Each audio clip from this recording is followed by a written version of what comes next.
chamado colonialismo. Por isso que muitos historiadores chamam o imperialismo também de neocolonialismo, ou seja, um novo tipo de colonização. Então, galera, essa comparação entre a colonização do século XV e a neocolonização do século XIX, isso aí é macete básico de vestibular. O europeu no século XVI era uma Europa mercantilista, era uma Europa recém-saída da Idade Média, uma Europa ainda muito católica. Então, os objetivos eram diferentes. A ideia era muito mais usar a mão de obra escrava, ganhar dinheiro com tráfico negreiro, estabelecer pacto colonial, catequizar as populações nativas, e o grande foco era a América. Isso é o colonialismo, beleza? Agora, essa Europa do século XIX é uma Europa que passa por duas revoluções industriais, que precisa do que eu chamo, anota aí, que é o principal objetivo do neocolonialismo, os 3 M's.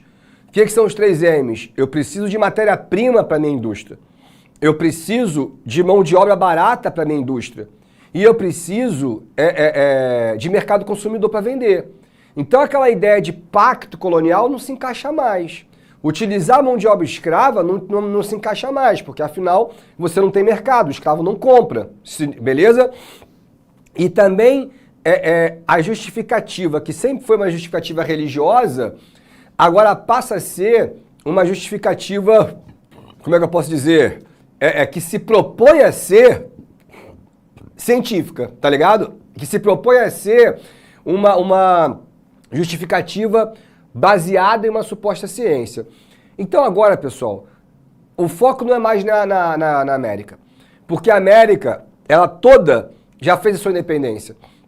Então a exploração na América vai ser de outras maneiras, principalmente financeiras. Na África e na Ásia, não. Ainda é a Europa entrando, colonizando, explorando. Mas agora, explorando para alimentar um parque industrial que não para de crescer. Esse é o grande objetivo, porque, imagina, você é um empresário inglês. Eu quero abrir uma fábrica de bicicleta. Beleza, maneiro. Agora, cada vez mais na Inglaterra, você tem as trade unions, você tem o sindicato, você tem o ludismo, depois você tem o cartismo, depois você tem o socialismo, depois você tem o anarquismo. Então, explorar a mão de obra no velho continente já não é mais tão fácil assim. Já não é tão benéfico assim. É muito mais fácil você explorar a região onde as leis europeias não se organizam.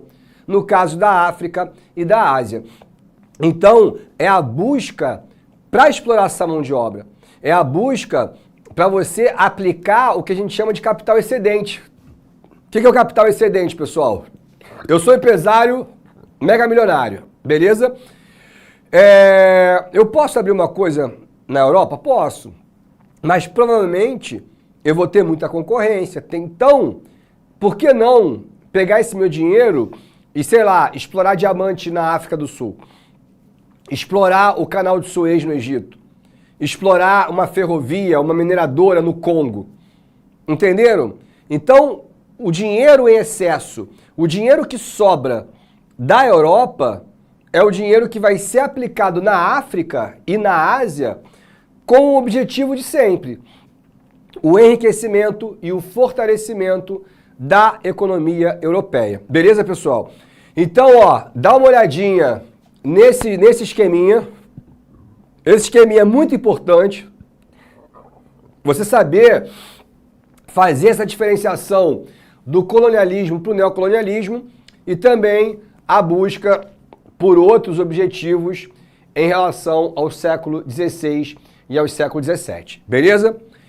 Agora, o século XIX, ele também é o século da máquina fotográfica, né, cara? E assim, as imagens, as fotos que estão sendo registradas na África e que estão chegando na Europa não condiz com o tal dos ideais de liberdade que a própria Europa está defendendo com o liberalismo.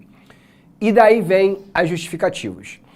A mais importante, não a mais importante, mas a mais famosa, que ficou muito mais conhecida, e que de várias maneiras diferentes até hoje, principalmente os ingleses defendem, é a tal da missão civilizadora desse cara chamado Rudyard Kipling. O Kipling chegou a ganhar o Nobel da Literatura. E o que é a missão civilizadora, galera? O Kipling, ele vai dizer o seguinte, olha, é claro que a gente está ganhando dinheiro na Índia, na China, etc., principalmente na África. Mas você tem que pensar o seguinte, quando que os egípcios teriam capacidade para construir o canal de Suez? Nunca, nós construímos. Quando é que o Congo teria capacidade para fazer uma companhia de navegação a vapor no rio Zaire? Nós fizemos. Quando a cidade do Cabo, na África do Sul, teria competência para construção de um porto nacional? Nunca. Então, se hoje tem canal, companhia, ferrovia, sistema portuário, é graças ao europeu. Então a gente não está explorando, a gente está ajudando. E vou te falar mais, é uma responsabilidade nossa levar a civilização. É o fardo do homem branco. O homem branco está fadado fardado é foda, está fadado a levar o desenvolvimento a esses locais bárbaros. E é engraçado que muita gente cai nessa. Muita gente pega nessa. Ah, professor, mas não é verdade que a civilização foi para lá? Tá, mas o que o país ganhou? Em que momento o africano falou, pô, vem para cá contaminar meu rio, desmatar minha floresta, escravizar meu filho, acabar com a organização da minha comunidade, não respeitar as minhas tradições e vir aqui estabelecer um tipo de vida, de desenvolvimento que eu nunca pedi para ser. E aí tu chama isso de desenvolvimento? Tu chama isso de civilização? Quem é? Da onde vem a civilização?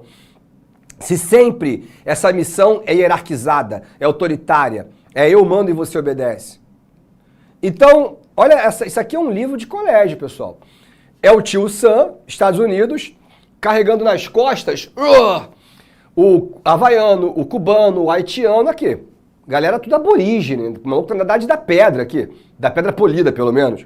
E aqui tem o norte inglês, levando nas suas costas o paquistanês, o indiano, o chinês. E olha, eles estão subindo uma montanha, se liga, de barbarismo, de opressão, de ignorância, de superstição, de vicissitude, de brutalidade. E onde é que eles estão indo? Aonde é que os homens brancos estão levando esses pobres coitados? Civilization. Para civilização. Então, desde criança, se você estuda baseado em aspectos que te mostram o quanto que o homem branco, o quanto que o Lorde inglês e o presidente americano, né, o Uncle Sam, estão ajudando, você desenvolve essa mentalidade de que não há exploração, de que o que há ali é até quase um favor. O nome disso é hipocrisia, das maiores possíveis. E como eu te falei, até hoje existe. Depois vocês perguntem pro Biro o que ele fez com um cara chamado Tommy. Do nada, meu irmão. O Alanzinho me trouxe um cara lá para um apartamento chamado Tommy. O maluco era inglês. E aí a gente perguntou pro maluco sobre o Brexit, sobre ele, o maluco falou assim, fuck Europe. Aí já olhamos assim pro maluco. Meu irmão, eu sei que o Biro saiu discutindo com ele, falando que, porra, cometeram um monte de crime. E o Biro saiu no meio, deixou o cara na minha casa, saiu batendo porta, eu fiquei sozinho com o maluco lá. Quer dizer, e com o Alanzinho, e eu não posso ir embora da minha própria casa. Então, assim, o Biro ficou puto, revoltado com um cara chamado Tommy. Mas vamos lá, pessoal, eu vou te falar que o Darwin, a missão civilizadora, ela é patética, ela é hipócrita e ela nada tem de verdade. Mas ainda menos pior do que o cara chamado Herbert Spencer vai desenvolver, conhecido como darwinismo social. Charles Darwin é, sem dúvida, um dos maiores cientistas da história da humanidade. Ele viajou no século XIX pelo mundo inteiro. E ele coletou milhares de espécies animais e vegetais, assim, até em Cabo Frio. O cara foi em Macaé. E o Darwin, ele comprovou por A mais B e criou uma das teses mais irrefutáveis da história. O mais adaptado sobrevive. O mais evoluído permanece. Então as girafas de pescoço mais alto sobreviveram, as menores, mais curtas, não ficaram. E isso acontece o tempo inteiro. Desde na savana africana até, sei lá, no meu bigode, na minha boca. Acontece com macro e com micro-organismos, beleza? Palmas para Darwin. E aí me vem esse racista chamado Spencer e ele tentou trazer isso para as relações humanas. Então, essa ideia de tipificar o ser humano já vem desde a época de Lamarck. O Lamarck, ele criou aquela ideia de tipo assim, ó, isso aí eu lembro do meu pai falando para mim. Eu era criança, eu falei, pai, por que as pessoas têm cores diferentes, cabelos diferentes? Meu pai falou, tudo é origem. Eu falei, é mesmo, paizão? Ele é, filho, olha só. Na Ásia venta muito. Então os asiáticos acabaram desenvolvendo os olhinhos fechadinhos, eles ficaram fechadinhos. Na África faz muito sol. Então o negro tem a pele retinta para refletir a luz do sol. O cabelo é crespo para armazenar água. Já na Europa é muito frio e tem pouco sol. Então são brancos e são peludos para se aquecerem no frio. E aí eu olhei para aquilo ali e falei assim, uau, meu Deus, faz todo sentido, era uma criança. Aí tu vai crescendo e tu vai percebendo assim, pô, peraí, mas não tem nenhum lugar do planeta com maior incidência solar do que o mundo árabe, do que a Península Arábica, do que o Saara, e eles não são negros. Outra coisa, ninguém vive mais no frio do que os esquimós e o povo lá do norte da Rússia, que são todos morenos, de tipo indígena. Então não faz sentido. Era só uma ciência baseada no achismo. E que está tentando ali construir uma hierarquização humana. Porque o europeu, ele é descendente de um antepassado chamado European White, que era curioso, que era criativo. Já o africano descende do Afrikaner Nigger, que é um antepassado preguiçoso, negligente. Então você está fazendo o quê? Hierarquizando. E aí o Spencer pega tudo isso e piora. Onde ele diz, o leão não é mais desenvolvido, o leão não vai lá e devora a zebra, e ninguém pode reclamar porque é a lei natural da selva, então faz parte. O homem branco é mais evoluído. Então ele tem o direito, olha a palavra perigosa, natural à dominação. Porque ele é mais inteligente, porque ele é mais capaz, porque ele é mais esperto, porque a população preta ficou no meio do caminho da história. E se acreditaram, e se acreditou nisso, veementemente sobre isso. O Museu de História Natural, o Museu de Ciências Naturais de Londres, chegou a colocar, mano, a linha da evolução. O macaco, né? Aí o Australopithecus, o Homo erectus, o Neandertal, o negro e o branco. Qualquer criança olha para isso e fala, o negro é menos desenvolvido do que o branco.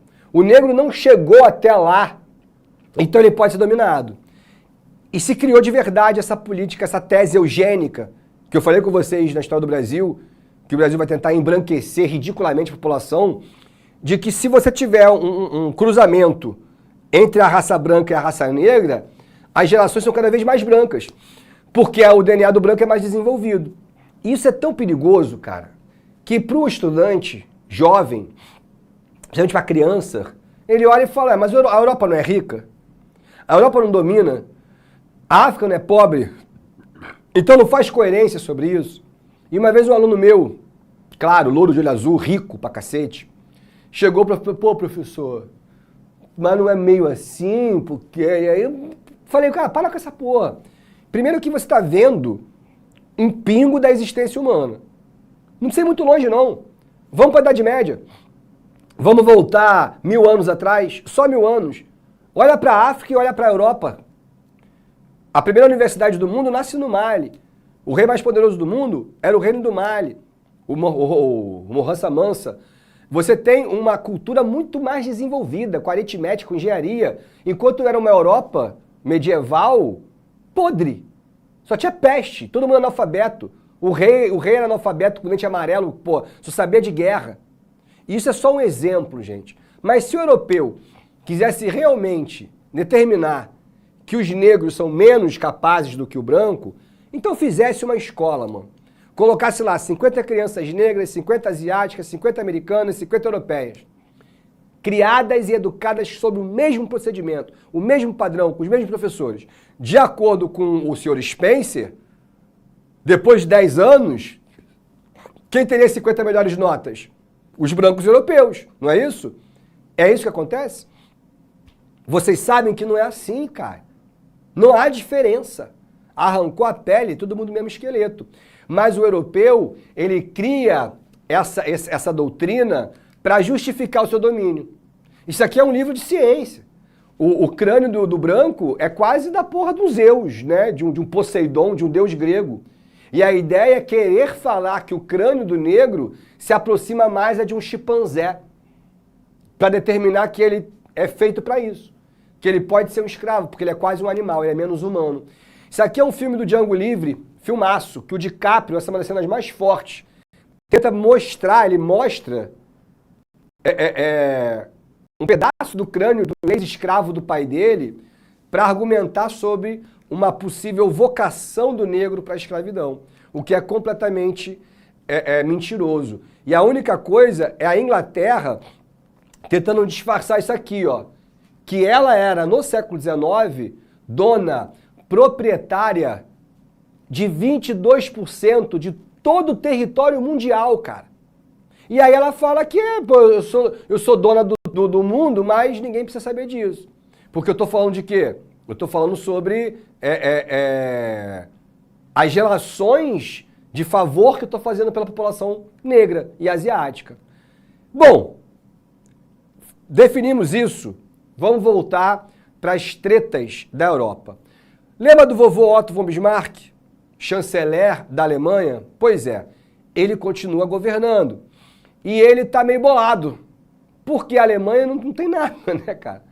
Tudo é da Inglaterra e da França. Então o vovô Bismarck vai fazer uma conferência em Berlim.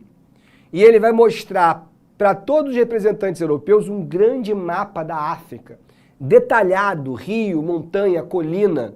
Tudo isso para quê? Para dividir a África. Então a Conferência de Berlim é o que nós chamamos de a partilha da África. E de fato, ela vai ser partilhada da maneira como os europeus desejarem. Foram 2 anos de intensas negociações e o mapa da África ficou mais ou menos assim. Isso aqui é uma charge da época, Conferência de Berlim, interesses germânicos. Reparem, ó, quem está caindo nessa armadilha? Espanha, Portugal, Bélgica, a Inglaterra fica de fora olhando. É a África como se fosse um bolo. E a faca está na mão do Bismarck. E aí, essa é a divisão que vai acontecer. A França, ela prefere concentrar o seu território aqui. Então, repara, toda essa parte aqui, ó, é francesa. E é daqui que vem Benzema, Pogba, Vieira, Zidane, todo mundo vem de famílias francesas, mas residentes da África. Então, até hoje, existe essa ponte de ligação. Todos esses países falam o seu idioma local, mas tem como segundo idioma, obrigatoriedade, o francês. E falam francês perfeitamente, sinistro. A Inglaterra, ela vai ter o que a gente chama de um domínio vertical. O que é um domínio vertical? Ela vai ter território desde o Egito até a África do Sul. E aí você tem Angola, Moçambique, a Alemanha mesmo, no final das contas, é a que sai menos favorecida. Vai pegar um territóriozinho de Portugal, em Angola, e outro territóriozinho de Portugal em Moçambique. Agora, olha a Bélgica, irmão, isso aqui é surreal. A Bélgica, ela cabe 22 vezes no Congo, mano. Que aqui é Congo, Ruanda, Uganda. Então, a África foi retalhada, foi dividida ao bel prazer dos europeus. Tribos são divididas, comunidades são rivalizadas. No caso da Bélgica, em Ruanda, indico para vocês sempre um filmaço chamado Hotel Ruanda. Eles vão dividir fisicamente, cara. Tipo, ó, você é alto, você é Tutsi. Você é baixo, você é o Tu. E vão despertar nessas etnias uma rivalidade que muitas vezes não existia. Então, se você fosse fazer um mapa étnico da África, a divisão seria assim, cara. Isso aqui é a realidade étnica do continente africano. Isso aqui é uma consequência dessa divisão ridícula que a Europa faz. Uma divisão que visava evitar a guerra e que não conseguiu. Bom, definimos essa parte, então vamos agora falar de imperialismo africano. Primeiro conflito, Guerra dos Boeres. Anota de maneira bem prática e objetiva. Quem eram os Boeres? Eram os holandeses, colonizadores da África do Sul. Beleza? Show. Encontraram um dia diamante. O que acontece? Os ingleses que estavam ali próximos, o que eles vão fazer? Vão invadir. O holandês começa a matar inglês, pronto. Cedeu à Inglaterra o que ela tanto desejava. Um motivo para fazer a Guerra dos Boeres. Os holandeses são derrotados, para variar, porque a Inglaterra sempre vence, e a Inglaterra transforma toda aquela região do sul em União Sul-Africana, estão vendo? E tudo isso aqui passa agora a ser administrado diretamente pela Inglaterra. A Inglaterra já encontrou ali uma política de segregação racial organizada pelos holandeses, chamada de apartheid. A Inglaterra só vai dar continuidade a essa política e a gente vai falar mais disso lá na frente com o Nelson Mandela. E aí é uma das partes, eu acho que talvez seja a mais pesada do ano, que é a história desse cara chamado Leopoldo II, o rei da Bélgica. O Leopoldo II, eu vou te dizer, gente, eu não sei se de fato existe o inferno ou não no mundo, tá, gente? Mas se existir, Leopoldo está lá com toda certeza. Porque o que a Bélgica fez no Congo não foi neocolonialismo, não foi colonialismo mesmo, foi colonização. Então isso aqui é uma cena de escravidão total. Isso aqui são os trabalhadores em cativeiro total. Então assim, não tem ali nenhum disfarce, não tem missão civilizadora. No caso da Bélgica, vou escravizar e dane-se o resto do planeta. A Bélgica sempre foi uma produtora muito grande de tecido. E o que ela vai produzir no Congo? Algodão. Show? A maneira como os colonos vão lidar com a escravidão passa da crueldade. E é o que eu chamo, eu não, né? O dicionário, mas de sadismo. Quem é o sádico? O sádico é o cara que ele tem prazer em despertar o sofrimento nos outros. Esse é o sádico. Porque o que os belgas faziam? Eles estabeleciam uma meta para cada escravo. Show? Caso o escravo não cumprisse a meta de colheita, você tem que colher 50 quilos de algodão. O cara cortava a mão do maluco.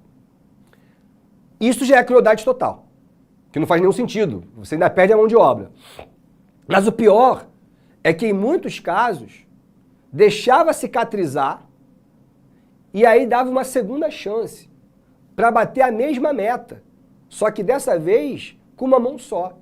Obviamente o escravo não conseguia, e aí o cara cortava a segunda mão. Não para por aí. Essas mãos, às vezes pés mutilados, eram levados para os pais, porque geralmente quem não consegue cumprir a meta é criança, porque são muito pequenos.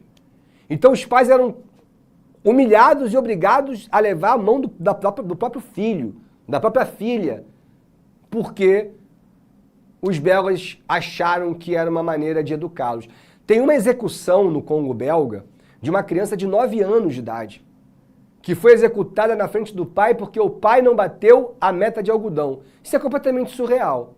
E essas são as imagens das crianças do Congo. Diversas delas. É bom a gente mostrar porque muitas vezes as pessoas não acreditam. Isso aqui são os pais com as mãos dos filhos e das filhas. Isso aqui é um pai olhando para o pé e para a mão da filha. E essa é a herança maldita que a Bélgica deixa. O Leopoldo II ele tem estátuas em vários lugares. Isso aqui é uma delas. E sempre que tem uma estátua do Leopoldo, vai haver uma resistência. Então repare a pichação. Hands Congo, as mãos do Congo e essas mãos de tinta vermelha, uma lembrança da tragédia que foi a colonização desse país. Cara, só em 2021, não tem nem 2 anos, a Bélgica ela reconheceu o crime cometido e pediu desculpas oficiais ao Congo. E agora que ela está fazendo a remoção dessas estátuas de Leopoldo II. Imagina, cara, para a comunidade negra mundial, ter Leopoldo II é botar uma estátua de Hitler em Israel, porra. O cara é um genocida, o cara é um pária da humanidade. E o mais bizarro é que um dos motivos que levou a Bélgica a ter que se explicar foi o futebol, cara. Em 2018 a Bélgica eliminou o Brasil e tal, aquela seleção belga do De Bruyne, do Hazard e do Lukaku. E aí Lukaku, um atacante negro dentro de um país branco. Ah, ele é filho de congoleses, mas o que tem a ver o Congo com a Bélgica? A Bélgica... Aí que a galera começa a se ligar porque tem muita gente denunciando. Através do futebol. Então, assim, não era pra ser, tá ligado? A Bélgica e a França organizaram o que chamaram no começo de exposições coloniais. E depois eles perderam a vergonha na cara e chamaram de jardim zoológico. Só que repara que não são animais, né? São seres humanos. Eles pegavam tribos brasileiras, colombianas, africanas, geralmente davam muita bebida alcoólica para eles ficarem chapados, e aí cobravam os ingressos para os homens brancos assistirem os não humanos, né? Bom, vamos para a Ásia. Mamãe Inglaterra tem fome de quê? De mão de obra. Chegaram na Índia, aqui está a Índia, cadê? Enfim, e na Índia os ingleses ali estabeleceram uma produção de tecido, usando a mão de obra local. Qual o grande problema? A Índia era uma grande produtora de tecido. Então a presença britânica em território indiano desarticulou a economia e a sociedade de tal maneira que isso vai gerar uma espiral de desemprego que vai causar um colapso financeiro indiano e uma epidemia de fome, cara. Uma epidemia de fome que vai matar cerca de 18 milhões de pessoas. Eu tô falando de 3 holocaustos. Claro que não foi em 5 anos, foi em 50. Mas, pô, tô falando de 18 milhões de pessoas mortas em decorrência da miséria total. Da miséria extrema que só foi despertada na Índia com a chegada dos ingleses. E aí a Inglaterra, ela estabelece essa hierarquia. Os ingleses são donos das fábricas, dos bancos, das rádios, e dentro do local dos outros passam a se transformar numa elite proprietária que praticamente escraviza a população local. Tem um filme muito bom, que eu já vi ali o Luiz Gabriel falando, mas... Não foi não. O nome do filme é Tigre Branco, acho que é Netflix. É um filme muito bom, mas mais atual. É mais sobre a história das castas e tal. Um filme que mostra muito bem essa relação é o RRR. Meu pai ama esse filme, é um filme de ação, assim, é uma obra grande feita pela Índia. Eu não gosto muito porque é aquela coisa meio, sei lá, Bruce Lee, os caras dão porrada em 400 pessoas, enfim. Mas, em 1854, esses soldados indianos vão se rebelar na chamada Revolta dos Cipaios. E essa revolta dura 2 anos, ela se propaga em vários lugares diferentes da Índia. E como vocês bem sabem, se é uma revolta contra a Inglaterra, quem vence? A Inglaterra. A Índia vai ser submetida definitivamente ao domínio britânico. A rainha Vitória, cara, a gente está falando da era vitoriana, ela vai a Calicut para ser coroada a rainha da Índia. E aí a Índia deixa de ser uma colônia para virar de fato uma extensão do próprio Império Indiano. E como eu te falei, isso vai gerar uma epidemia de fome que vai matar milhões de indianos, não são milhares, são milhões e milhões. Inclusive, todas essas pessoas que aparecem nessas imagens acabaram morrendo também. Agora o próximo passo da mamãe Inglaterra é na China. Chegaram na China e observaram que os chineses eram consumidores de ópio. O ópio era consumido na China de maneira recreativa e quase religiosa, mas também era utilizada como... Como é que se fala, gente? Ih, meu Deus do céu, para fazer... Para a pessoa dormir antes da anestesia. E, cara, o ópio, ele vem de uma planta, né? E ele é extremamente poderoso, assim. Você fuma ópio, você apaga. É do ópio que o laboratório faz a heroína, sabe? Então a heroína o cara usa, pode ver nos filmes, ele não sai igual um doidão, não, a heroína ela, tu dorme, igualzinho ópio. E nunca foi um problema para a China, nunca. A Inglaterra falou, opa, eu não sou dona da Índia, a Índia também tem ópio, porque é a mesma fauna, a mesma flora, são países vizinhos. A Inglaterra começa a produzir ópio na Índia e começa a vender para a China. Esse gráfico mostra tudo. No século XVII, a China nem importava. No 18, já com a Inglaterra, ela vai importar 75 quilos de ópio. No final do 19, ela está importando 6,5 toneladas de ópio. É uma coisa assim, completamente absurda, cara. E aí entenda uma coisa, o excesso de consumo de ópio não transforma a China numa Jamaica, transforma a China numa Cracolândia. Então as autoridades chinesas naturalmente proibiram a importação de ópio. A Inglaterra naturalmente não obedeceu. Até que um dia as autoridades chinesas invadiram os navios ingleses, jogaram o ópio no mar e a Inglaterra teve desculpa para fazer o quê? A guerra do ópio. Mais uma vez, se é uma guerra contra a Inglaterra vence, obriga os chineses a assinarem o Tratado de Nanquim, abrindo os portos aos produtos chineses e também dando à Inglaterra a ilha de Hong Kong. Por isso que até hoje existe esse cabo de guerra. A China quer aumentar o domínio e Hong Kong quer aumentar a autonomia. Porque Hong Kong teve todo um desenvolvimento capitalista, né, cara? E aí, em 97, um país que tem cassino, resort, enfim, toda uma dinâmica capitalista, vai fazer parte de um país socialista graças à interferência da Inglaterra. Então, esse período é o que a gente chama de break-up da China.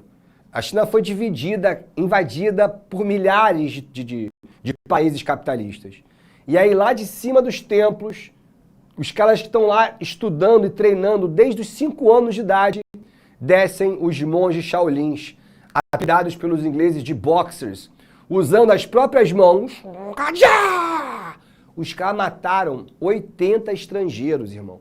Entre eles, ingleses, holandeses, na porrada, no tchaco, tudo, só na base da mão. A Europa recebeu isso como tipo assim, meu irmão, tem uns guerreiros com Gifu lá, que os caras saem andando pela parede, dão 10 passos, sabe voar com o dedo de baixo. E aí criou-se toda essa coisa dos boxers, dos monges, para acabar com eles.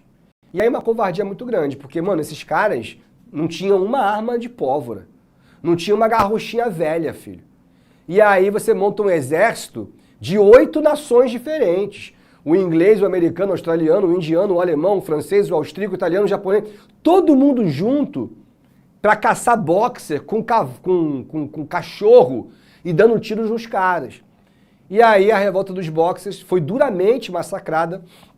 E a China, ela entra no século XX empobrecida, dominada, dividida, e ela só consegue a sua libertação com a Revolução Comunista lá em 49. Então, quer dizer, a gente tem meio século ainda de extrema exploração da China. E para terminar, vamos falar sobre o Japão. O primeiro país europeu a pisar no Japão foi Portugal. E lá, professor, Portugal passou nas Índias, foi continuando até chegar no Japão. Portugal chegou lá, encheu de jesuítas. E os jesuítas começam um trabalho de catequese, vão começar a criar as primeiras comunidades jesuíticas, convertendo a galera. Até que um dia, meu irmão, eles foram atacados e morreu geral.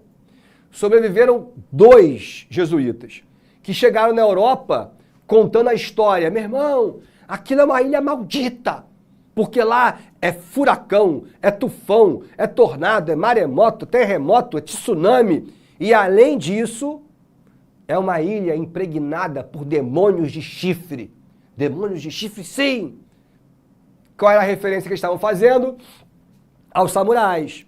Os samurais não aceitavam a palavra cristã. E aí vieram e mataram geral. Então, desde os jesuítas, o Japão nunca mais voltou a ser invadido. São 400 anos de isolamento total. Então o Japão não viu a segunda revolução, nem a primeira revolução, nem a energia elétrica, nem a indústria química, o Japão não viu nada. O Japão ainda era, no século XIX, completamente medieval. Tem o imperador, que é o Mikado, ao seu lado um ministro da guerra, que é o Shogun, mas eles não têm poder.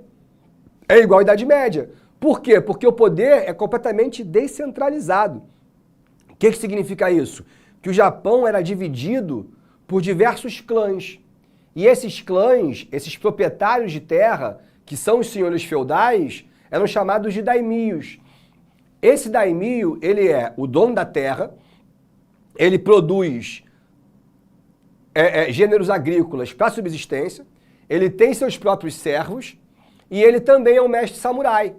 Então ele tem os seus guerreiros, que são os samurais, que seriam os cavaleiros. Então a estrutura é muito medieval, totalmente. Tem o imperador, o Mikado, ele é sagrado, ninguém olha para a cara dele, mas ele não tem poder. Porque o Japão é dividido nessas famílias milenares que não respondem a ninguém e que volta e meia tretam entre elas, descentralizando cada vez mais o poder do imperador. Se ligaram? Aí aparece esse cara chamado Almirante Perry. Perry, bebedor de uísque, como vocês podem perceber, chegou lá com seus canhões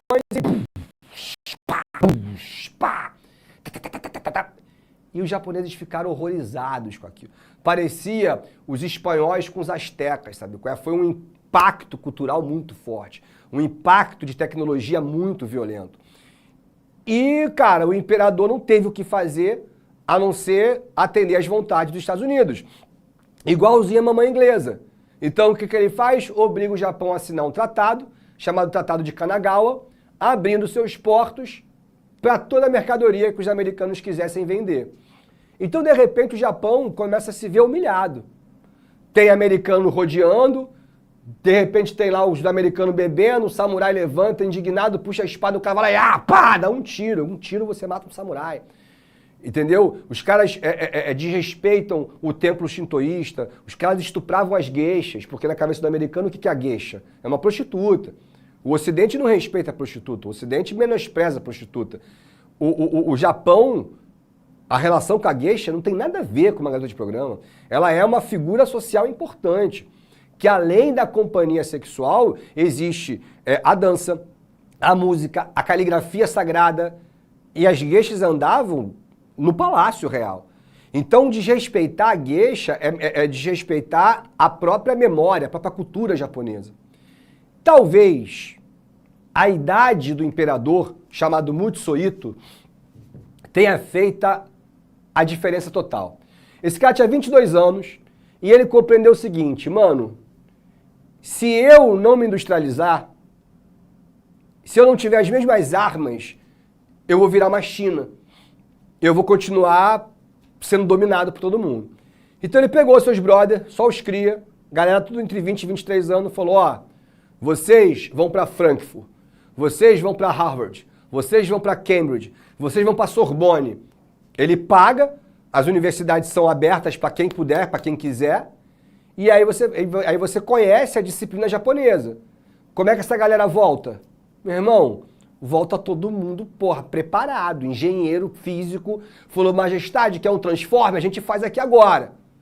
Aí, qualificando essa galera, formando esses engenheiros para fazer tecnologia japonesa, aí vem outro problema. Ele não tem poder.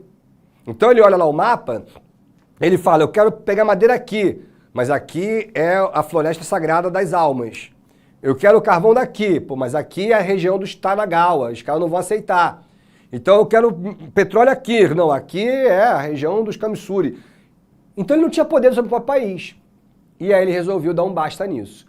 Mutsuhito começa um processo de centralização, na base da porrada mesmo. Chegava o exército imperial japonês, em nome de Mutsuhito, o terceiro de seu nome, isso aqui tá confiscado. Puxa isso pra lá. E aí ele foi, anexando mesmo, matando os líderes. E aí, cara, as famílias vão fazer uma grande coligação, um exército samurai mesmo, para derrotar o imperador. E aí, quando eles se encontram no campo de batalha, isso tem uma cena muito maneira daquele filme O Último Samurai, com Tom Cruise. Eu não gosto do filme, Até porque, pô, o último samurai é o Tom Cruise. Não faz nenhum sentido. Mas a cena final do filme é verdadeira. Então, os samurais em campo de batalha... Aí, meu amigo, o general do Mutsuhito puxa o paninho e tem uma metralhadora americana, cara. Ainda de alavanca ainda. Aí ele senta ali e os samurais correndo, ele... Mata todo mundo, mano. Os daimios, os mestres samurais, ficaram tão chocados que o imperador usou uma arma americana para matar os caras que são guerreiros sagrados, que quase todos eles cometeram o harakiri. Pega a espada aqui, ó, finca na barriga, abre, as tripas saem e o outro samurai corta a cabeça. E dessa maneira o Mutsuhito, ele passou por cima de todo mundo, unificou o poder e virou o grande Mikado, o grande imperador Meiji. Agora ele começa uma revolução. Ele ficou mal, tá? O Mutsuhito, ele vai pegar a metralhadora americana, vai lacrar e vai mandar de volta para os Estados Unidos e vai fazer uma promessa de que ele nunca utilizaria uma outra arma que não fosse produzida no Japão. E aí, cara, depois de anexar, ele percebe que o país dele é um país muito pobre, naturalmente, né, de recursos. Então, o dominado, agora industrializado, e é surreal, porque eles se industrializam em 10, 15 anos, em 40 anos já são a quinta maior economia mundial. E juntinho com a Alemanha, na mesma época de Otto von Bismarck, lá. Então o Japão, depois de unificado, modernizado, isso aqui são os últimos samurais, tá? Olha lá, Tóquio com bonde elétrico, com toda a tecnologia, aí eles começam. Fukien, pá, invadir. Coreia, pá, invadir. Manchúria, pá, invadir. E aí o Japão começa a virar um pequeno império. Até a Segunda Guerra, ele vai virar um grande império. O problema é desafiar a maior potência do mundo, os Estados Unidos, em Pearl Harbor. Mas essa é uma história que eu te conto numa próxima oportunidade. Valeu, galera! Fui! Assista nossas aulas a hora que você quiser. Vem com o Pro, o cursinho online que mais aprova no Enem. Assine em proenem.com.br.